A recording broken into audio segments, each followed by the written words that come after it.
So where did it all begin for you? Well, both art and music from as long as I can remember. I don't remember a start of it at all, just remember always drawing. Always making things as well, making toys when I was a kid. But didn't really start painting. No, didn't start painting professionally till I was about 30. But at the same time, art was always very much a part of what was going on. We decided to interview Ronnie Moore, who was very helpful in her life as an artist and musician, because she's had quite an extraordinary life. My mother used to draw a lot as well. So were you always encouraged with your Very much at home, not at school at all. I remember being very frustrated, even at primary school, that all the books were full of words and pictures. I wanted blank books that I could make my own stories and draw my own pictures on. And, I liked reading and looking at pictures as well, but I really would have loved if we'd had some blank books as well with no lines or anything on them. Yeah. And was it art or music that came first? I suppose music. My father was a musician.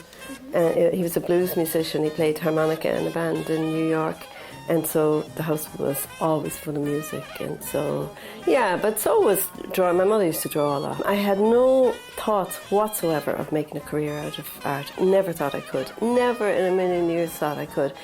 And when we moved to Kildare for a while, myself and my husband, there was an art group, just an amateur art group, and I joined that group, and they had an exhibition. And then 3 of us used to paint more than the rest, and I was just literally starting painting, because even though I used to draw, I never painted as such. And I had an exhibition then with 3 of the members, and I think I sold 22 out of 23 paintings on the opening night, and they were really the first paintings that I had ever really done as such, apart from just drawing and sketching and that sort of thing. So that was really encouraging.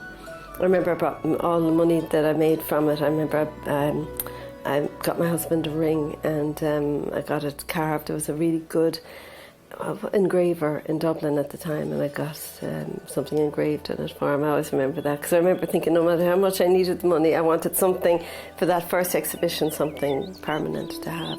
Yeah. So would you say creativity could be taught when you're young or when you're older, if it is kind of... Yeah, but I would keep it wordless. I would use as few words as possible. Just do it and show it. And when words come into it, it gets back into that evaluative kind of situation. The one thing I love is, that exercise, it's a drawing by Picasso. It's just a line drawing, and you turn it upside down and you give it to somebody and ask them to draw it, but don't let them turn it right side around. And all of a sudden everybody can do a really, really good drawing. But if you turned it around the right way, they can't, because they'd be using the left side of their brain, which is all full of the laws and rules and regulations. But if you turn it upside down, the left side of the brain can't make head nor tail of it, so it kind of switches off, and the right side takes over, which is just simply seeing what's there and taking things as they are. It's a really, really good exercise, that. I suppose there's a respect level that isn't there for artists that are there for people in business. It is a very small community of people who do respect artists. Even in schools, I think. Children are all explorers and they're all artists. And then they go to school, and then that's where they learn to be wrong. There's a judgment put on things, and you're wrong. And so very often when kids learn about being wrong, they switch off. It creates a fear in them and a nervousness and a self-consciousness, and they no longer explore things in the same way. I think everybody can be creative, because creativity is just problem solving, really, and observation and that kind of thing, and relating one thing to another. But people that have had a lot of negativity and kind of a punitive attitude to what they're doing, that gets switched off. With something like creativity, you're learning all the time from people, and very often, recently, just a couple of weeks ago, one of the students brought in this thing of Zentangles. I'd never seen Zentangles before. I do a lot of doodling and always did, but Zentangles are kind of a mindful doodling. You're sort of switching off completely, and it's you don't draw any particular form. You just use little shapes and things like that. And a lot of the students have reported great relaxation effects and all of that. I've one woman now who suffered a bit of anxiety, and she actually carries little notelets in her bag now with a pen, so that if she's in a doctor's office or anywhere, she'll do the little Zen tangle. It's like little doodles, really. But it's been shown it brings down your blood pressure. And got really emotional. I was behind the camera because it was all we were trying to focus on her, and it was emotional. I was behind the camera swaying and just looking out at this beautiful view, listening to her sing. It was ideal. I suppose a lot of the songs I write are like a little charm bracelet, in a sense, of little mementos along the way. When my daughter went to the Deb's dance, I remember writing a song about that.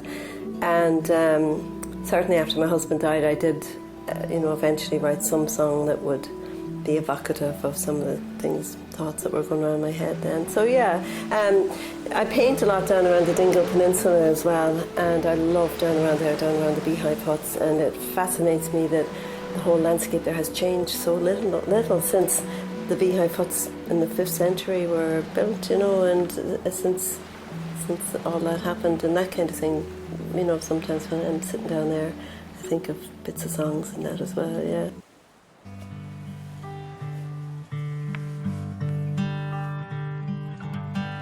Every now and then I find my soul again, driving down the coast road, around the winding bends, to the oratories, to find some inspiration back through history and the stories that I read of the holy men praying, lost in emotion, here in the cold stony room, while the sun goes down on the ocean, red as a fuchsia in full bloom.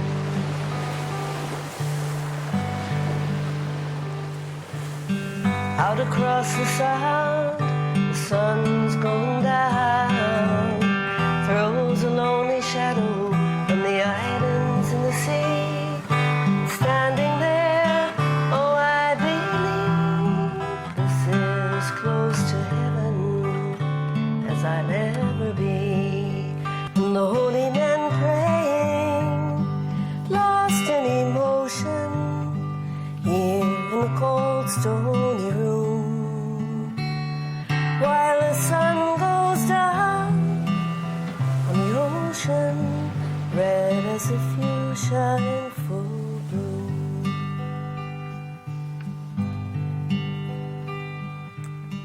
Driving down some motorway on a winter's day, it's all that I can do to get through the city noise. How I wish that I was back west of Dingle and the summer wind, carrying the voice of the holy men praying, lost in emotion, here in the cold stony room, while the sun goes down on the ocean, red as a fuchsia in full bloom, red as a fuchsia in full bloom.